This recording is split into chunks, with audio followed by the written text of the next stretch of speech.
Hello everyone, আসসালামু আলাইকুম। পেসমেকারের আজকের অনলাইন ক্লাসে সবাইকে স্বাগতম। তোমাদের সাথে আছি আমি আসিফ ভাই। আজকে আমি তোমাদের সাথে কথা বলবো তোমাদের এসএসসি রসায়নের চতুর্থ অধ্যায় অর্থাৎ পর্যায় সারণী চ্যাপ্টারের একটা ইম্পর্টেন্ট একটা টপিক, যেটা হচ্ছে অবস্থান্তর মৌল। এই টপিকটা তোমাদের বইয়ে এত লিমিটেড করে দেওয়া আছে যেগুলো দিয়ে তোমাদের স্কুলে প্রায় বিভিন্ন রকমের কোয়েশ্চেন আসে, যেগুলো তোমরা কি করতে পারো না, অ্যান্সার করতে পারো না। তাহলে এই প্রবলেমটা যাদের ক্ষেত্রে হয়, আশা করি আজকের ক্লাসটা করার মাধ্যমে তোমাদের এই প্রবলেমটা ইনশাল্লাহ কি হয়ে যাবে, দূর হয়ে যাবে। ঠিক আছে, চলো তাহলে আজকে আমরা এই অবস্থান্তর মৌলের ব্যাপারটা শুরু করি। আচ্ছা, অবস্থান্তর মৌলের প্রথমে যদি আমি সংখ্যাটা যদি একটু খেয়াল করি, অবস্থান্তর মৌলের সংখ্যাটা হবে হচ্ছে যে সকল ডি ব্লক মৌলের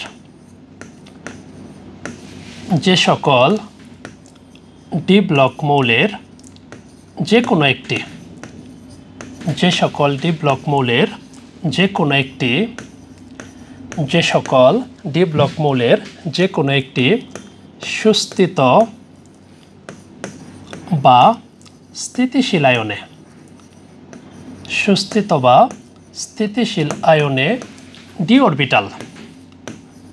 সুস্থিত বা স্থিতিশীল আয়নে ডি অরবিটাল ইলেকট্রন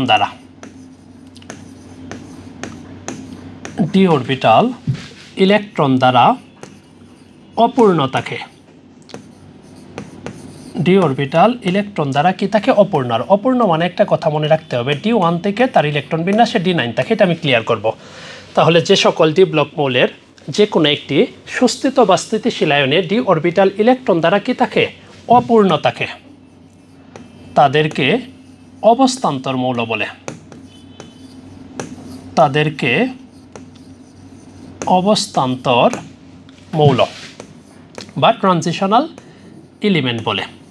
তার মানে একটু সংখ্যাটা একটু খেয়াল করো। এই সংখ্যাটাতে তোমাদের অনেক কিছু কি বলো তো, নতুন কিছু টার্ম আসছে, যেগুলো আগে তখনও তোমরা কি করো না, এসএসসি লেভেলে পড়ো নাই।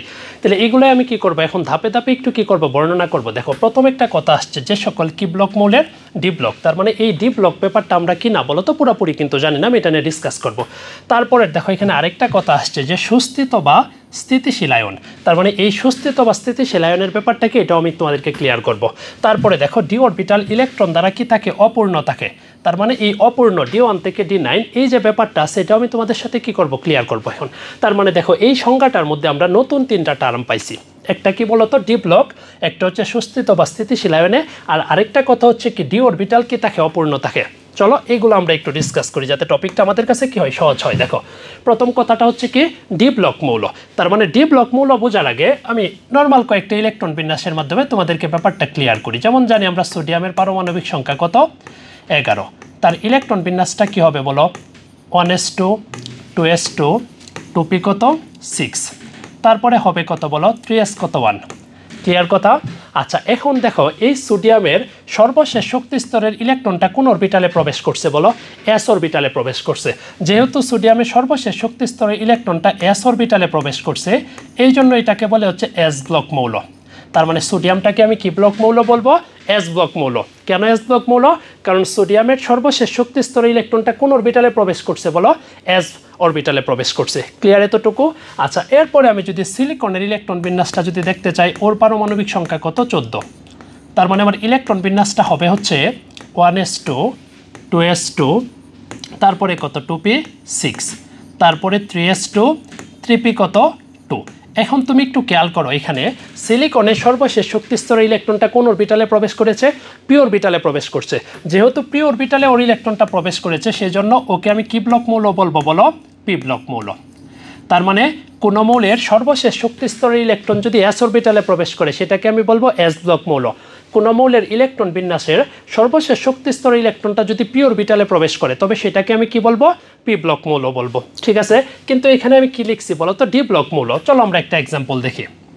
যেমন আমি আয়রনের কথা যদি বলি, ওর পারমাণবিক সংখ্যা কত বলো তো, 26। ইলেকট্রন বিন্যাসটা হবে কি বলো, 1s2 2s2 2p6 3s2 3p কত 6, তারপরে হচ্ছে 4s2 3d কত বলো 6। একটু খেয়াল করে দেখো তোমরা, এই আয়রনের সর্বশেষ শক্তি স্তরের ইলেকট্রনটা কোন অরবিটালে প্রবেশ করেছে বলো, ডি অরবিটালে প্রবেশ করেছে। তার মানে কোন মৌলের ইলেকট্রন বিন্যাসে সর্বশেষ শক্তি স্তরের ইলেকট্রনটা যদি ডি অরবিটালে প্রবেশ করে, তবে সেটাকে আমরা কি ব্লক মৌল বলবো বলো, ডি ব্লক মৌল বলবো। আশা করি তোমাদের কাছে কি এই এস ব্লক পি ব্লক বা ডি ব্লক মৌলের ব্যাপারটা কি হয়েছে ক্লিয়ার হয়েছে। আমি একটু সংখ্যাটা তোমাদেরকে একটু লিখে দিচ্ছি যেন পড়তে কি হয় সহজ হয়। তার মানে আমরা যদি সহজে বলি এরকম কোনো মৌলের ইলেকট্রন বিন্যাসে কোনো মৌলের ইলেকট্রন বিন্যাসে সর্বশেষ শক্তি স্তরের কোনো মৌলের ইলেকট্রন বিন্যাসে সর্বশেষ শক্তি স্তরের কোনো মৌলের ইলেকট্রন বিন্যাসে সর্বশেষ শক্তি স্তরের ইলেকট্রন যদি ডি অরবিটালে প্রবেশ করে, যদি কোন অরবিটালে প্রবেশ করে বলো ডি অরবিটালে প্রবেশ করে, তবে তাকে কি ব্লক মৌল বলে বলো ডি ব্লক মৌল বলে। এতটুকু ব্যাপার আশা করি সবার কাছে ক্লিয়ার হয়েছে। তার মানে সর্বশেষ শক্তি স্তরের ইলেকট্রনটা আমার যে অরবিটালে প্রবেশ করবে সেটাকে আমি কি বলবো ওই ব্লক মৌল বলবো। তো মনে রাখতে পারো পর্যায় সারণীতে এরকম এস ব্লক মৌল আছে হচ্ছে 14টা, পি ব্লক মৌল আছে 36টা, ডি ব্লক মৌল আছে 41টা এবং এফ ব্লক মৌল আছে কয়টা বলো তো 27টা। সব কয়টা যদি যোগ করি তখন কত হবে বলো 118টা হবে। যদিও তোমাদের এসএসসি লেভেলে এই ইনফরমেশনটা পরীক্ষা ওইভাবে আসে না, কিন্তু তুমি একটু মাথায় রাখতে পারো বা মনে রাখতে পারো। তার মানে আশা করি আমার সংখ্যার মধ্যে যে ডি ব্লকের ব্যাপারটা ছিল এটা তোমাদের কাছে কি হয়েছে ক্লিয়ার হয়ে গেছে। দেখো তারপরে আমি একটা কথা লিখছি এখানে সুস্থিত বা স্থিতিশীল আয়ন। সুস্থিত বা স্থিতিশীল আয়নের ব্যাপারটা হচ্ছে ইলেকট্রন দান বা বর্জন করার ফলে তার মধ্যে যে অবস্থাটা সৃষ্টি হয়, ইলেকট্রন দান বা বর্জন করার পর যে অবস্থাটা হয়। দেখো সুস্থিত বা স্থিতিশীল আয়নের যে ব্যাপারটা সেটা হচ্ছে ইলেকট্রন দান বা বর্জন করার পর যে অবস্থাটা সৃষ্টি হয়। যেমন দেখো আমি যদি নর্মালি সোডিয়ামের কথা যদি বলি আমি সহজে তোমাদেরকে বোঝানোর জন্য, ওর ইলেকট্রন বিন্যাসটা হবে কি বলো 1s2 2s2, তারপরে হবে কত বলো 2p কত 6, তারপরে হবে কত 3s1। আমি যদি ইলেকট্রন বিন্যাসটা খেয়াল করি প্রথম কক্ষপথ দ্বিতীয় কক্ষপথ তৃতীয় কক্ষপথ, দেখো একটু প্রথম কক্ষপথে কয়টা ইলেকট্রন আছে বলো তো 2টা, দ্বিতীয় কক্ষপথে 8টা, তৃতীয় কক্ষপথে কয়টা ইলেকট্রন আছে 1টা। আর কোন মৌলের সর্বশেষ কক্ষপথে যদি 1 2 3টা ইলেকট্রন থাকে তখন সেটাকে আমরা কি বলি বলো তো ধাতু বলি। তার মানে সোডিয়াম কয়টা ইলেকট্রন দান করবে বা বর্জন করবে বলো 1টা কিন্তু। তার মানে দেখো এই সোডিয়াম একটা ইলেকট্রন বা দান বা বর্জন কি করে বলো তো ত্যাগ করে। তার মানে সোডিয়াম একটা ইলেকট্রন ত্যাগ করার জন্য ওর যে শক্তির প্রয়োজন হয় এটাকে আমরা কি বলি বলো তো প্রথম আয়নীকরণ শক্তি বলি।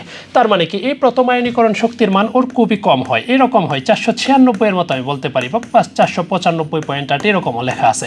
তার মানে একটু খেয়াল করো সোডিয়ামের প্রথম আয়নীকরণ শক্তির মানটা কত হচ্ছে 496 কিলোজুল কত পার মোল। এটা কয়টা ইলেকট্রন অপসারণ করছে বলো তো একটা ইলেকট্রন। কিন্তু একটু খেয়াল করে দেখো এই একটা ইলেকট্রন অপসারণ করার ফলে ওর কি হয়েছে বলো তো একটা সুস্থিত বা স্টেবল একটা কিন্তু অবস্থা হয়েছে। তার সর্বশেষ কক্ষপথে কয়টা ইলেকট্রন হয়েছে বলো এখানে ওর সর্বশেষ কক্ষপথে কিন্তু 8টা ইলেকট্রন হয়েছে। এখন দেখো তুমি যদি আরেকটা ইলেকট্রন যদি অপসারণ করতে চাও তখন তার অবস্থাটা কি হবে এনে কত বলো তো 2+ হবে না, কিন্তু এইটা তার জন্য কি অবস্থা হবে না বলো তো সুস্থিত অবস্থা না। কেন সুস্থিত অবস্থা না? কারণ নর্মালি সে কি করে না বলো তো 2টা ইলেকট্রন কি করে না বলো তো ছাড়ে না। তখন কি হয় বলো তো দ্বিতীয় কক্ষপথে কয়টা ইলেকট্রন হয়ে যাবে 7টা হয়ে যাবে। আর এই ক্ষেত্রে তুমি যদি তার দ্বিতীয় আয়নীকরণ শক্তির কথা যদি চিন্তা করো অনেক বেশি হয় 4596 কিলোজুল পার মোল এরকম হয়। তার মানে দেখো সোডিয়ামের ক্ষেত্রে সে যখন একটা ইলেকট্রন ত্যাগ করে তখন সেটা তার জন্য কি হয় সুস্থিত বা স্টেবল হয়। যখন সে 2টা ইলেকট্রন দান করে বা বর্জন করে বা ত্যাগ করে সেটা তার জন্য কি হয় না বলো তো সুস্থিত বা কি হয় না স্টেবল হয় না। তার মানে সুস্থিত বা স্থিতিশীল আয়ন বলতে এখানে বোঝানো হচ্ছে সে নর্মালি যে কয়টা ইলেকট্রন দান বা কি করে বর্জন করে বা গ্রহণ করে। ঠিক আছে, আচ্ছা দেখো তারপরে এখানে একটা কথা আসছে বলো তো কি অরবিটাল ডি অরবিটাল। আমরা কিন্তু জানি যে এস এর জন্য অরবিটাল কয়টা বলি আমরা একটা, পি এর জন্য অরবিটাল কয়টা বলি বলো তো 3টা, ডি এর জন্য অরবিটাল কয়টা হয় 5টা এবং এফ এর জন্য অরবিটাল কয়টা বলো তো 7টা। আমরা সংক্ষেপে কিন্তু এরকমভাবে মনে রাখতে পারি যে অরবিটাল মানে কি বলো তো ঘর, যদিও বইয়ের কথাটা এইভাবে লেখা নাই কিন্তু আমরা সংক্ষেপে যদি মনে রাখি তার মানে ডি এর জন্য অরবিটাল কয়টা হবে বলো 5টা অরবিটাল, 1টা 2টা 3টা 4টা 5টা। আবার আমরা জানি কি প্রত্যেকটা অরবিটালে সর্বোচ্চ কয়টা ইলেকট্রন থাকে বলো তো 2টা ইলেকট্রন থাকতে পারে। তার মানে এইখানে 2টা এইখানে 2টা এইখানে 2 এইখানে 2 এইখানে 2, তার মানে ডি অরবিটালে সর্বোচ্চ ইলেকট্রন থাকতে পারে কয়টা বলো তো 10টা কিন্তু সর্বোচ্চ ইলেকট্রন থাকতে পারে। ডি অরবিটালে সর্বোচ্চ ইলেকট্রন থাকতে পারে কয়টা বলো তো? 10টি। এখন দেখো এই 10টা ইলেকট্রন ডি অরবিটালে কিভাবে থাকতে পারে? আবার কিন্তু এইভাবে থাকতে পারে, দেখো D1, আবার কোনোটাতে থাকতে পারে D2, আবার কি হইতে পারে D3, D4, ডি কত 5, এভাবে আমি একেবারে 10 পর্যন্ত লিখতে পারবো। D6, D7, D8, তারপরে হচ্ছে কত বলো D9, তারপরে কি বলো তো D10। তার মানে কি এই যে দেখো ডি অরবিটালে D1 থেকে D10 পর্যন্ত যে ইলেকট্রন প্রবেশ করছে, তার মানে এই প্রত্যেকটাকে আমরা কি বলবো বলো তো? ডি ব্লক মৌল বলবো। কি ব্লক মৌল বলবো? ডি ব্লক মৌল। কিন্তু মনে রাখতে হবে সে যদি অবস্থান্তর মৌল হইতে চায় তবে তার সুস্থিত বা স্থিতিশীল আয়নে ইলেকট্রন বিন্যাস থাকতে হবে কত বলো তো? D1 থেকে কত? D9। তার মানে সে যদি কি হইতে চায় বলো একটু? অবস্থান্তর মৌল যদি হইতে চায় তখন তার সুস্থিত আয়নে ইলেকট্রন বিন্যাস থাকতে হবে কত বলো তো? D1 থেকে কত পর্যন্ত বলো? D9 পর্যন্ত। ঠিক আছে, তার মানে আর ইলেকট্রনটা যদি এই যে দেখো D1 থেকে D10 এর মধ্যে যদি থাকে সেটাকে আমরা কি বলি বলো তো? আমরা বলি কিন্তু ডি ব্লক মৌল বলি। কি বলি বলো তো? ডি ব্লক মৌল। তার মানে ডি অরবিটালে ইলেকট্রন প্রবেশ করলেই সেটাকে আমরা কি বলবো? ডি ব্লক মৌল বলবো। কিন্তু অবস্থান্তর মৌল হওয়ার জন্য ওই মৌলের সুস্থিত বা স্থিতিশীল আয়নে আমার ইলেকট্রন বিন্যাস থাকতে হবে কত বলো তো? D1 থেকে কত বলো তো? D9 পর্যন্ত। ক্লিয়ার কথা? তার মানে আমরা কি বলতে পারি বলো তো? সকল অবস্থান্তর মৌলই কি ব্লক মৌল বলো তো? ডি ব্লক মৌল। কিন্তু সকল ডি ব্লক মৌল কি নয়? অবস্থান্তর মৌল নয়। এটা আমি তোমাদেরকে বিস্তারিত ব্যাখ্যা দিব, কিন্তু আপাতত এই ডি অরবিটালের এক্সপ্লানেশন থেকে আমরা কিন্তু এটা বুঝতে পারি। তার মানে এই ব্যাপারটা যদি তোমাদেরকে আরেকটু সহজ করতে চাই, তার মানে আমরা কিন্তু এরকমভাবে বলতে পারি সে যদি ডি ব্লক মৌল হয় তখন তার সর্বশেষ শক্তি স্তরে ইলেকট্রন বিন্যাসটা কত থাকবে বলো তো? D1 থেকে কত? D10। কিন্তু সে যদি কি মৌল হইতে চায় বলো? অবস্থান্তর মৌল যদি হইতে চায় তখন তার সুস্থিত বা স্থিতিশীল আয়নে ইলেকট্রন বিন্যাস থাকতে হবে কি বলতো? D1 থেকে কত? D9। আমি বারবার একটা কথা বলতেছি, সুস্থিত বা স্থিতিশীল আয়নে কিন্তু D1 থেকে কত পর্যন্ত থাকতে হবে বলতো? D9 পর্যন্ত কিন্তু থাকতে হবে। ক্লিয়ার এতটুকু? চলো আমরা আরেকটু সামনের দিকে যাই। দেখো তারপরের যে ব্যাপারটা আছে আমি আগে থেকে লিখে রাখছি বিষয়গুলো একটু। অবস্থান্তর মৌল হওয়ার শর্ত মনে রাখবা। মূলত আমরা এটা বলতে পারি এইভাবে যে অবস্থান্তর মৌল হওয়ার জন্য শর্ত হচ্ছে 2টা। অবস্থান্তর মৌল হওয়ার জন্য শর্ত কয়টা বলো? 2টা। কয়টা শর্ত? 2টা শর্ত। প্রথম যে শর্তটা খুব সিম্পল ব্যাপার, কি ব্লক মৌল হইতে হবে বলো? ডি ব্লক মৌলে হতে হবে। তার মানে অবস্থান্তর মৌল হওয়ার জন্য যে আমার 2টা শর্ত আছে তার মধ্যে প্রথম শর্তটা হচ্ছে আমার সে কি ব্লক মৌল হইতে হবে? ডি ব্লক মৌল হইতে হবে। আর 2 নাম্বার ব্যাপারটা হচ্ছে তার সুস্থিত বা স্থিতিশীল আয়নে, সুস্থিত বা স্থিতিশীল আয়নে ডি অরবিটাল, সুস্থিত বা স্থিতিশীল আয়নে ডি অরবিটালটা কি থাকতে হবে বলো তো? অপূর্ণ থাকতে হবে। 2 নাম্বার কথা হচ্ছে সুস্থিত বা স্থিতিশীল আয়নে ডি অরবিটাল ইলেকট্রন দ্বারা কি থাকে বলো তো? অপূর্ণ থাকে। অপূর্ণ মানে কত বলো তো? D1 থেকে কত পর্যন্ত বলো? D9 পর্যন্ত। ক্লিয়ার কথা? প্রথম কথা হচ্ছে তার কি ব্লক মৌল হইতে হবে? ডি ব্লক মৌল হইতে হবে। দ্বিতীয় কথা হচ্ছে কি তার সুস্থিত আয়নে ডি অরবিটাল ইলেকট্রন দ্বারা কি থাকতে হবে? অপূর্ণ। অপূর্ণ মিন্স কত? D1 থেকে কত? D9 পর্যন্ত। তারপরে দেখো আমি একটু পরে ইলেকট্রন বিন্যাসের মাধ্যমে দেখাবো কি অবস্থান্তর মৌল বা কি অবস্থান্তর মৌল না। ঠিক আছে? এখন আরেকটা বিষয় একটু খেয়াল করো, ইলেকট্রন প্রবেশ করে, এটা কিন্তু আমরা 3য় অধ্যায়ে পড়ে আসছি যে ইলেকট্রন প্রবেশ করে কোন নীতিতে বলো তো? আউফবাউ নীতিতে। ইলেকট্রন প্রবেশ করে কোন নীতিতে বলো তো? আউফবাউ নীতিতে। আমরা জানি আউফবাউ একটা কি বলো তো? জার্মান শব্দ, যার অর্থ কি? Building up. তার মানে ইলেকট্রন প্রবেশ করে কোন নীতিতে? আউফবাউ নীতিতে। আর আমরা কিন্তু জানি আউফবাউ নীতিটা কি ছিল? আউফবাউ নীতিটা ছিল হচ্ছে যেখানে n+l এর মান কম, যেখানে n+l এর মান কম সেইখানে ইলেকট্রন আগে প্রবেশ করবে। সেইখানে ইলেকট্রন কি করবে বলো? আগে প্রবেশ করে। এটা কিন্তু আমরা আরো আগেই পড়ে আসছি বা তোমরাও পড়ে আসছো। দেখো ইলেকট্রন প্রবেশ করে কোন নীতিতে? আউফবাউ নীতি। আউফবাউ নীতি মানে কি? যেখানে n+l এর মান কম হবে সেইখানে ইলেকট্রনটা কি করবে বলো তো? আগে প্রবেশ করবে। আর এই ক্ষেত্রে আরেকটা কথা মনে রাখতে হবে, যদি আমার কোনো জায়গায় SPDF যদি উল্লেখ থাকে, কি উল্লেখ থাকে বলো? SPDF উল্লেখ থাকে। এখানে n মানে কিন্তু প্রধান কোয়ান্টাম সংখ্যা আর l এর মানটা কি বলো তো? সহকারী কোয়ান্টাম সংখ্যা। মনে রাখতে হবে SPDF যদি উল্লেখ থাকে তবে আমার সহকারী কোয়ান্টাম সংখ্যা l এর মানটা ফিক্সড। সহকারী কোয়ান্টাম সংখ্যা। আমার যদি SPDF উল্লেখ থাকে তবে সহকারী কোয়ান্টাম সংখ্যা L এর মানটা কি ফিক্সড। এই S এর ক্ষেত্রে L এর মান হয় 0, P এর ক্ষেত্রে L এর মানটা কত হয় বলো তো 1, D এর ক্ষেত্রে L এর মানটা কত 2 এবং F এর ক্ষেত্রে L এর মানটা কত হয় বলো তো 3। এই ব্যাপারটা একটু মনে রাখতে হবে।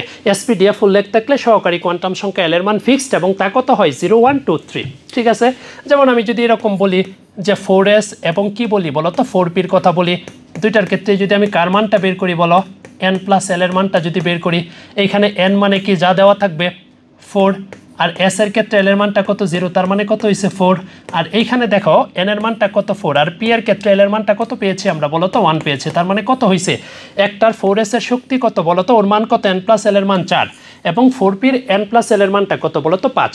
তার মানে কি এই দুইটার মাঝখানে 4s এবং 4p এর মাঝখানে কার শক্তি বেশি বলো তো 4p এর শক্তি বেশি, কিন্তু ইলেকট্রন আগে প্রবেশ করে কি বলো তো নিম্ন শক্তি স্তরে, তার মানে 4s এ ইলেকট্রন কি করবে বলো তো প্রবেশ করবে আগে। ক্লিয়ার কথা। এবং আহ্বান নীতির আরেকটা পয়েন্ট এরকম ছিল যদি n প্লাস l এর মান কি হয় সমান হয় তবে যেখানে n এর মান কম সেখানে ইলেকট্রন কি করবে আগে প্রবেশ করবে। ক্লিয়ার এতটুকু কথা। আচ্ছা চলো আরেকটু সামনের দিকে যাই, তারপরে আমরা মূল পড়াটাতে যাব। দেখো এখানে আরেকটা কথা আমি লিখে রাখছি যে ইলেকট্রন বের হয়ে যায়, একটা কথা মনে রাখবা এখানে সর্বোচ্চ প্রধান কোয়ান্টাম সংখ্যা হতে আগে, সর্বোচ্চ প্রধান কোয়ান্টাম ইলেকট্রন বের হয়ে যায় সর্বোচ্চ প্রধান কোয়ান্টাম সংখ্যা হতে আগে।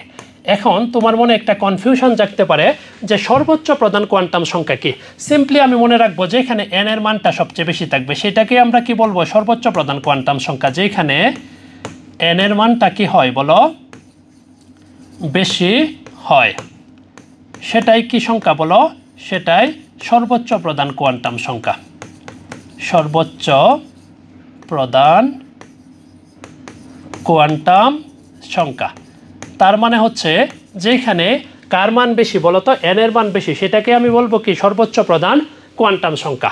তার মানে একটু খেয়াল করো, আমি ইলেকট্রন বিন্যাসের মাধ্যমে তোমাদেরকে এই কনসেপ্টটা আমি একটু ক্লিয়ার করি। যেমন দেখো আয়রনের পারমাণবিক সংখ্যা কত বলো তো 26, কিন্তু এটাকে আমি ইলেকট্রন বিন্যাস করে কিভাবে লিখতে পারি বলো তো 1s2 2s2, তারপরে কত লিখতে পারি বলো তো 2p6, তারপরে কি লিখতে পারি বলো তো 3s2, তারপরে কত 3p6, তারপরে হচ্ছে 4s2, তারপরে আমি লিখতে পারি কত বলো তো 3d কত 6। আধুনিক ইলেকট্রন বিন্যাসে দেখো এই পর্যন্ত কত হয়েছে পারমাণবিক সংখ্যা 18 হয়েছে না, তাহলে চাইলে এটাকে আমি সংক্ষেপে কি লিখতে পারি বলো তো এই 18 না লিখে আর্গন লিখলে বোঝাচ্ছে কি আর্গন পর্যন্ত ইলেকট্রন বিন্যাসকে আমি করে ফেলছি। দেখো তার সবার শেষের কক্ষপথটা কি একটা আছে কত 4s2 এবং কত 3d2। দেখো এটা হচ্ছে 1 নাম্বার কক্ষপথ, এটা কত 2 নাম্বার, এটা কত বলো তো 3 নাম্বার, তার মানে 1 2 3 এবং দেখো এটা কিন্তু কি বলো তো 4 নাম্বার কক্ষপথ। কেন 4 নাম্বার কক্ষপথ? এটাই কিন্তু তার সর্বোচ্চ প্রধান কোয়ান্টাম সংখ্যা। কেন? কারণ এইখানে n এর মানটা কি বলো তো বেশি, তার মানে যেখানে n এর মানটা বেশি সেইটাকে আমি কি বলি বলো তো সর্বোচ্চ প্রধান কোয়ান্টাম সংখ্যা বলি, এবং সর্বোচ্চ প্রধান কোয়ান্টাম সংখ্যা থেকে ইলেকট্রন কি হয় বলো তো আগে বের হয়ে যায়। এখন আমি কিন্তু জানি আয়রন কি করে বলো পরিবর্তনশীল যোজনী কি করে বলো তো প্রদর্শন করে। তার মানে আয়রন কি প্রদর্শন করে বলো পরিবর্তনশীল যোজনী প্রদর্শন করে, ওর যোজনী 2 হয় আবার কত 3 হয়। যেমন দেখো আয়রন যদি 2টা ইলেকট্রন কি করে বলো তো ত্যাগ বা বর্জন করে যদি, তখন ব্যাপারটা হবে কি দেখো আমি 18 পর্যন্ত না লিখে আমি কি লিখলাম বলো তো, আমি কি লিখে ফেললাম বলো তো আর্গন লিখে ফেললাম। ঠিক আছে, এখন সে যদি কয়টা ইলেকট্রন ছাড়বে 2টা ইলেকট্রন ছাড়বে, ইলেকট্রন বের হয়ে যায় কোন কোয়ান্টাম সংখ্যা থেকে সর্বোচ্চ প্রধান কোয়ান্টাম সংখ্যা। তার মানে এখানে সর্বোচ্চ প্রধান কোয়ান্টাম সংখ্যা কোনটা বলো তো 4s2। তার মানে আয়রন যদি 2টা ইলেকট্রন ছাড়ে এই 2টা ইলেকট্রন কোন কক্ষপথ থেকে যাবে বলো তো 4s2 থেকে কিন্তু যাবে। তার মানে এখানে কি রয়ে গেল বলো তো একটু 3d কত বলো তো 6। ক্লিয়ার এতটুকু? তার মানে এই কথাটা একটু মাথায় রাখতে হবে, ইলেকট্রন বের হয়ে যায় কোন কোয়ান্টাম সংখ্যা থেকে আগে সর্বোচ্চ প্রধান কোয়ান্টাম সংখ্যা থেকে। যেমন দেখো আয়রন যদি 3টা ইলেকট্রন দান করে, কয়টা ইলেকট্রন দান করে 3টা, একটু খেয়াল করো সেই ক্ষেত্রে এখানে সর্বোচ্চ প্রধান কোয়ান্টাম সংখ্যা কোনটা বলো তো 4s। তার মানে সে যদি 3টা ইলেকট্রন ছাড়ে তখন 4s থেকে যাবে কয়টা ইলেকট্রন 2টা, এবং 3d থেকে কয়টা যাবে বলো তো 1টা ইলেকট্রন যাবে। সেই ক্ষেত্রে আমি ইলেকট্রনটা লিখতে পারি দেখো আর্গন, আর ওর পাশাপাশি আমি লিখতে পারি কত বলো তো 3d কত বলো তো 5। ক্লিয়ার কথা? এখন খেয়াল করো আমরা কিন্তু আরেকটা কনসেপ্ট পড়েছি যে ইলেকট্রন 2 অবস্থায় সুস্থিত, ইলেকট্রন 2 অবস্থায় সুস্থিত বা স্থিতিশীল বা স্টেবল, তুমি যাই বলো, ইলেকট্রন 2টা অবস্থায় কি সুস্থিত, একটা হচ্ছে পূর্ণ অবস্থা আরেকটা কি অবস্থা বলো তো আরেকটা হচ্ছে অর্ধপূর্ণ অবস্থা। আমরা জানি ডি অরবিটালে সর্বোচ্চ কয়টা ইলেকট্রন থাকতে পারে 10টা, তার মানে 5টা হইলে তার কি বলতো অর্ধপূর্ণ, আর 10টা হইলে কি পূর্ণ। এইখানে একটু খেয়াল করে দেখো, তোমার 3D আছে আর এইখানে কত বলতো, কত আসছে বলতো, 3D কত 5 আসছে, তার মানে এইখানে কি ডি অরবিটালটা কি হয়েছে বলতো অর্ধপূর্ণ। ডি অরবিটালটা কি হয়েছে বলো, অর্ধপূর্ণ বা হাফ ফিল বলতে পারি আমরা। যেহেতু এটা অর্ধপূর্ণ হয়েছে, তার মানে অর্ধপূর্ণটা অধিকতর কি বলতো সুস্থিত। তার মানে তোমার পরীক্ষায় কিন্তু কোয়েশ্চেন আসতে পারে, বা 2 মার্কের কোয়েশ্চেন বা শর্ট কোয়েশ্চেনেও দিতে পারে যে Fe2+ এবং Fe3+ এর মধ্যে কোনটা অধিকতর সুস্থিত। তার মানে কোনটা অধিকতর সুস্থিত বলো, Fe3+। কেন Fe3+ অধিকতর সুস্থিত, কারণ তার ডি অরবিটালটা কি বলতো পূর্ণ। তাহলে এই কথাটা আমি একটু লিখে দিতেছি, পরীক্ষায় আসতে পারে যে Fe2+ এবং Fe3+ আয়নের মধ্যে কোনটি অধিকতর কি সুস্থিত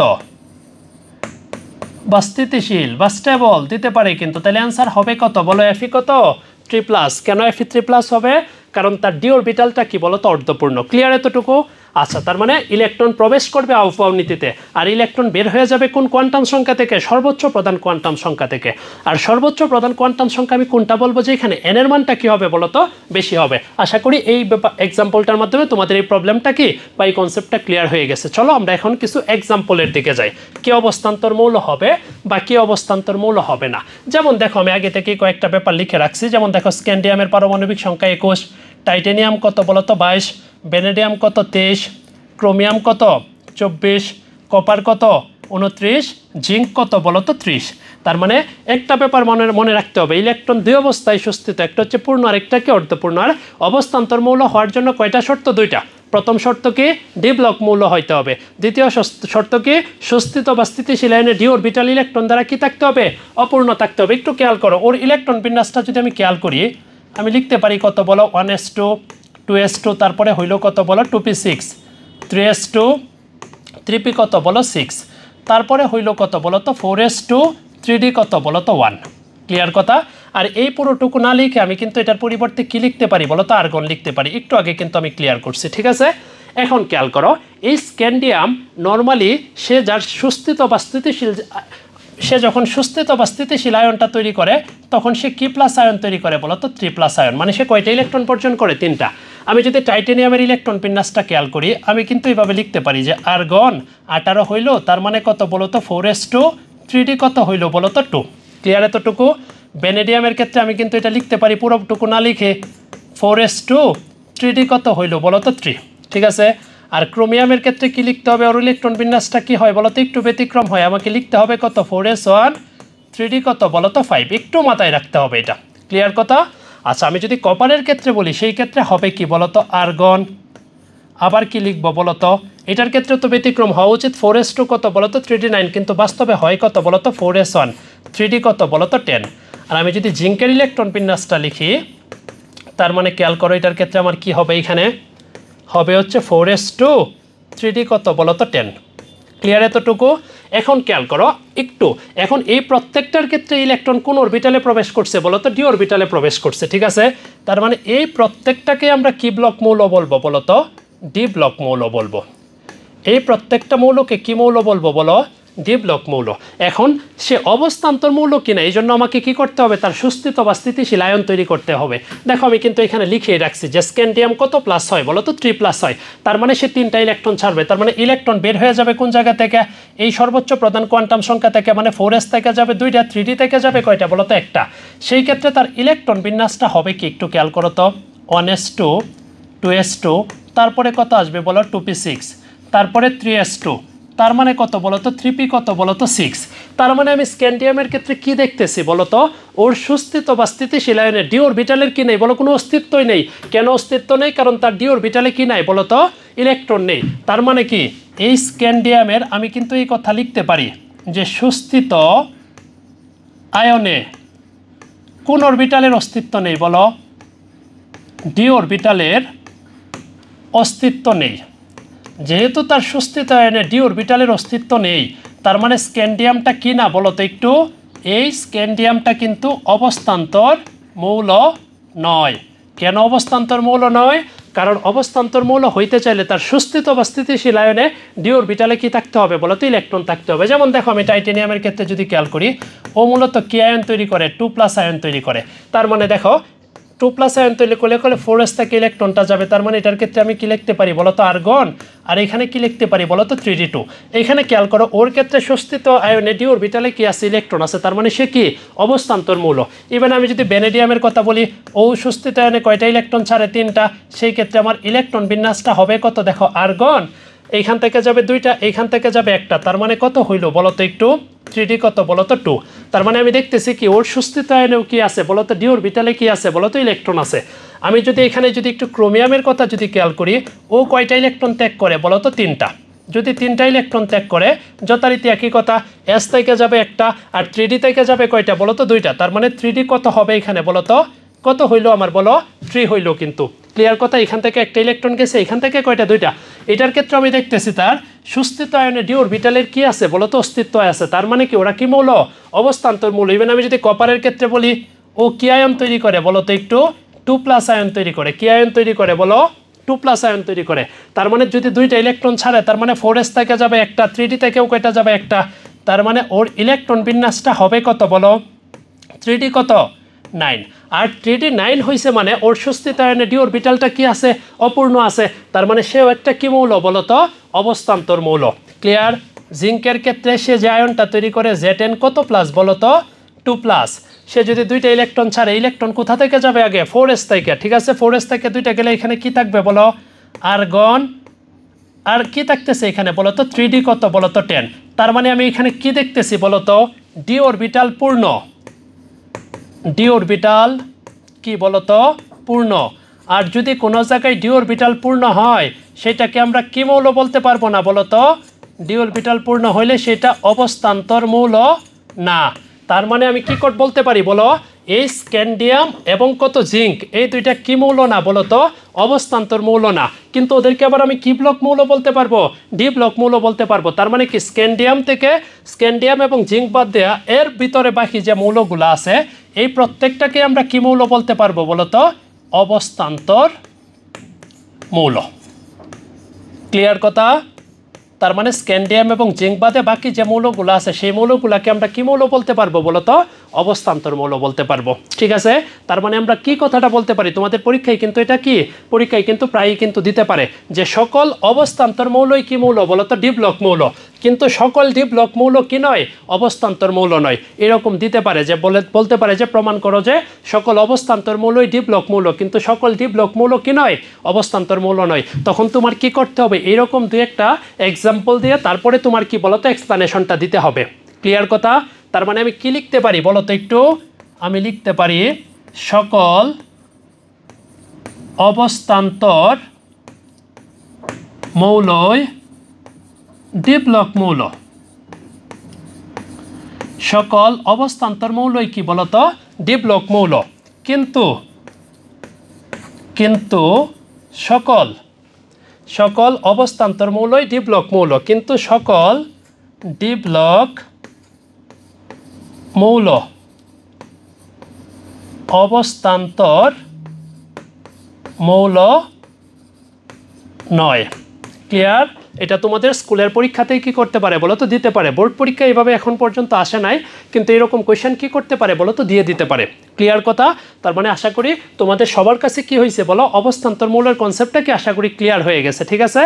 এরপরে দেখো আমার আরেকটা কোয়েশ্চেন আছে, এটাও তোমাদের পরীক্ষায় প্রায়ই আসে অনুধাবনমূলক কোয়েশ্চেনে বা কি শর্ট কোয়েশ্চেনে বা এমসিকিউ কি করতে পারে বলো তো এটার বিভিন্ন কি বলো তো পয়েন্ট কিন্তু দিয়ে দিতে পারে। দেখো কি লিখে রাখছে এখানে আমি অবস্থান্তর মৌলের কি বলো তো বৈশিষ্ট্য।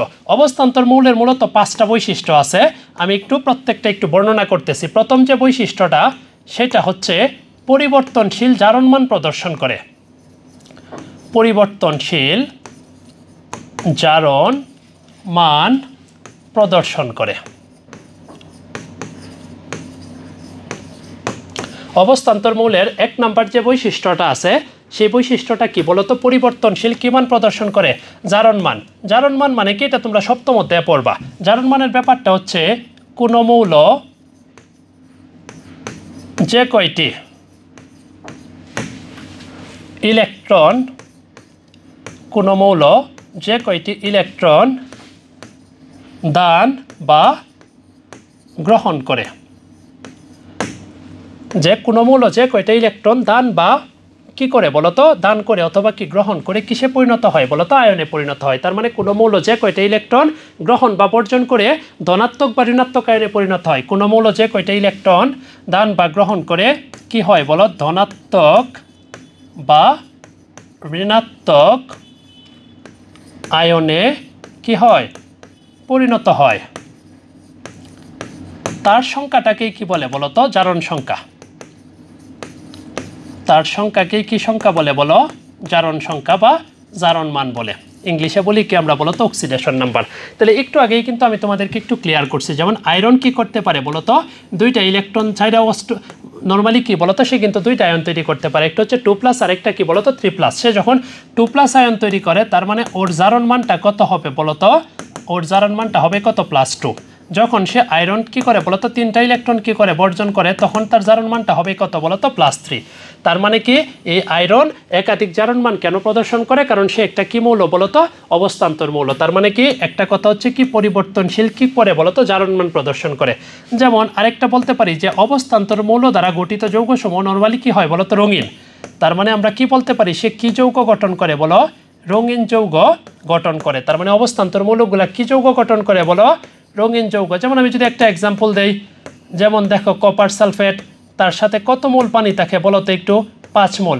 কপার সালফেটের সাথে যদি কত মোল পানি থাকে বলো, 5 মোল পানি থাকে, তখন সেটাকে আমরা কি বলি বলো তো, তুতে, বা ইংরেজিতে এটাকে আমরা কি বলি বলো তো, ব্লু ভিট্রিয়ল বলি। তার মানে যদি বলে তুতে বা ব্লু ভিট্রিয়ল, এটার কালারটা কি বলতো, ওর কালারটা কি বলতো, নীল কিন্তু। ঠিক আছে, কেন ওর কালারটা নীল হয়, কারণ কি সে একটা কি একটা অবস্থান্তর মূল। কপারটা একটা কি বলতো, অবস্থান্তর মূল। তার মানে ওর দ্বারা যে গঠিত যৌগটা হয় সেটা কি হয় মূলত রঙিন হয় কিন্তু। ঠিক আছে, তার মানে দেখো পরিবর্তনশীল জারণ মান প্রদর্শন করে, রঙিন যৌগ গঠন করে। তারপরে আমি যদি আরেকটু বলতে চাই, আমি এটাও বলতে পারি অবস্থান্তর মৌলগুলা নরমালি জটিল যৌগ গঠন করে। কি যৌগ গঠন করে বলো, জটিল যৌগ গঠন করে। এখন জটিল যৌগের ব্যাপারটা তোমাদের এসএসসি লেভেলে খুব বেশি ডিসকাশন আসলে নাই, তুমি এভাবে একটু মনে রাখতে পারো একটা যৌগের ক্ষেত্রে। যেমন আমি যদি বলি K3, তারপরে কত বলো তো, Fe কত, Cn কত 6, এটাকে আমরা কি বলতে পারি বলো তো, যৌগটার নাম কি, পটাশিয়াম হেক্সা কি বলো তো, ফেরিসায়ানাইড। এটা একটা কি যৌগ বলো তো, জটিল যৌগ। এটা কেন জটিল যৌগ গঠন করছে, কারণ এই আয়রনটা একটা কি মৌল বলো তো, অবস্থান্তর মৌল। ক্লিয়ার কথা। 4 নাম্বার কথা হচ্ছে এই অবস্থান্তরগুলা মৌলগুলা সে প্রভাবক হিসাবে কাজ করতে পারে। কি হিসাবে কাজ করে বলো, প্রভাবক হিসেবে কি করে বলো, কাজ করে। যদি আমাদেরকে জিজ্ঞাসা করে যে অবস্থান্তর মৌলগুলা কি হিসাবে কাজ করে বলো তো, সে কি করে বলো তো, প্রভাবক হিসাবে কাজ করে। এন্ড প্রভাবকটাকে, প্রভাবক হচ্ছে এমন একটা জিনিস যেটা কি করতে পারে বলো তো, বিক্রিয়ার গতি বৃদ্ধি বা কি করতে পারে, হ্রাস করতে পারে। ঠিক আছে, যদি বিক্রিয়ার গতিটা সে বৃদ্ধি করে তখন সেটাকে বলি আমরা ধনাত্মক প্রভাবক। যদি বিক্রিয়ার গতিটা কি বলো তো, হ্রাস করে তখন সেটাকে আমরা কি বলি বলো, ঋণাত্মক প্রভাবক। যেমন তোমরা সপ্তম অধ্যায়ে এরকম একটা বিক্রিয়া পড়েছ যে অ্যামোনিয়া উৎপাদন, আমরা কি জানি নাইট্রোজেন হাইড্রোজেনের সাথে বিক্রিয়া করে কি উৎপন্ন করে বলো তো, অ্যামোনিয়া উৎপন্ন করে। এখানে যদি আমি সমতা করতে চাই, এখানে 2 দিতে হবে, নাইট্রোজেন 2টা, হাইড্রোজেন কয়টা হয়ে গেছে 6টা, এখানে একটা কত দিতে হবে 3। এই যে অ্যামোনিয়া উৎপাদনের যে পদ্ধতি, এটাকে বলি আমরা হেবার-বস পদ্ধতি।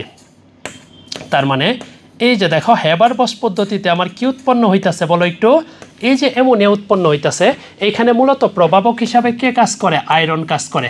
আর আমরা জানি কি আয়রন একটা কি মৌল বলো তো, অবস্থান্তর মৌল। এই বিক্রিয়াটা একটু মনে রাখতে পারো তোমরা, এটা এমসিকিউ আসতে পারে। এই বিক্রিয়াটা কত এটিএম চাপের উপস্থিতিতে ঘটে, 200 থেকে 250 এটিএম কি বলো তো, চাপের উপস্থিতিতে ঘটে। ঠিক আছে, আর এই বিক্রিয়াটাতে তাপমাত্রা কত লাগে, তাপমাত্রা এনশিওর করতে হয় হচ্ছে 450 থেকে কত, 550 ডিগ্রি সেলসিয়াস। এটাকেই কি বলে, অত্যানুকূল্য তাপমাত্রা বা কি অপটিমাম টেম্পারেচার। তার মানে ব্যাপারটা হচ্ছে কি, এই যে এখানে আয়রন আছে, ঠিক আছে, সে কেন প্রভাবক হিসাবে কাজ করেছে, কারণ সে একটা কি বলতো, সে একটা অবস্থান্তর মৌল। আর অবস্থান্তর মৌলগুলা নর্মালি কি হিসাবে কাজ করে বলো, প্রভাবক হিসাবে কাজ করে। ক্লিয়ার এতটুকু? আচ্ছা, এখন খেয়াল করো অবস্থান্তর মৌলের তো আমি তোমাদেরকে কয়টা বৈশিষ্ট্য বলেছিলাম বলো তো, 5টা বৈশিষ্ট্য বলছিলাম। আর 5 নাম্বার যে বৈশিষ্ট্যটা সেটা হচ্ছে প্যারাচুম্বকীয় ধর্ম। প্যারাচুম্বকীয় ধর্ম। এই প্রত্যেকটা ধর্মের ব্যাপারে তোমরা যখন ইন্টারমিডিয়েটে উঠবে এগুলা কি একটু বিস্তারিত জানতে পারবা। তার মানে কি প্যারাচুম্বকীয় ধর্মের ব্যাপারটা আমরা এটা বলতে পারি যে অযুগ্ম বা বেজোড় ইলেকট্রনের কারণে বেজোড় ইলেকট্রনের জন্য বাহ্যিক চুম্বক ক্ষেত্র দ্বারা কি হয় বলো তো প্রভাবিত হয় বাহ্যিক চুম্বক ক্ষেত্র দ্বারা কি হয় বলো প্রভাবিত হয় তার মানে এই অবস্থান্তর মৌলগুলার প্যারাচুম্বকীয় ধর্ম বলতে এখানে বোঝানো হচ্ছে সে কি করে বলতো অযুগ্ম বা বেজোড় ইলেকট্রনের জন্য বাহ্যিক চুম্বক ক্ষেত্র দ্বারা এই মৌলগুলা কি হয় বলতো প্রভাবিত হয় মূলত কি বেজোড় ইলেকট্রন থাকার কারণে ক্লিয়ার এতটুকু তার মানে এতটুকুই ছিল হচ্ছে কি আমার বলতো আজকের ক্লাসের মূল ব্যাপারটা আর অবস্থান্তর মৌলের যে এই যে আমি এতগুলা কথা বললাম এগুলো আমি কিছু কিছু কি করছি বলতো ইন্টারমিডিয়েট থেকে কিছু জিনিস নিয়েছি কেন নেওয়ার কারণটা হচ্ছে মূলত তোমাদের পরীক্ষায় যে কোয়েশ্চেনগুলো আসে মাঝে মধ্যে কিছুটা অ্যাডভান্স টাইপের কোয়েশ্চেন দেয় এই অ্যাডভান্স টাইপের কোয়েশ্চেনটা যদি তুমি সলভ করতে চাও তোমার বইয়ে যতটুকু আছে ওইটা অনুযায়ী কি তুমি এই কোয়েশ্চেনগুলো কখনোই কি করতে পারবে না অ্যান্সার করতে পারবে না এই জন্য আমি কি করছি একটু বিস্তৃত পরিসরে তোমাদেরকে এটা একটু আলোচনা করে দিয়েছি যেন তোমাদের কি হয় প্রবলেমগুলো ক্লিয়ার হয়ে যায় ঠিক আছে এতটুকুই ছিল আজকের ক্লাস ধন্যবাদ সবাইকে আমার সাথে থাকার জন্য আবার অন্য কোনো ক্লাসে অন্য কোনো টপিক নিয়ে দেখা হবে এরকম অনেক ভিডিও পাওয়ার জন্য সবাই পেসমেকারের সাথে থাকো ধন্যবাদ সবাইকে আসসালামু আলাইকুম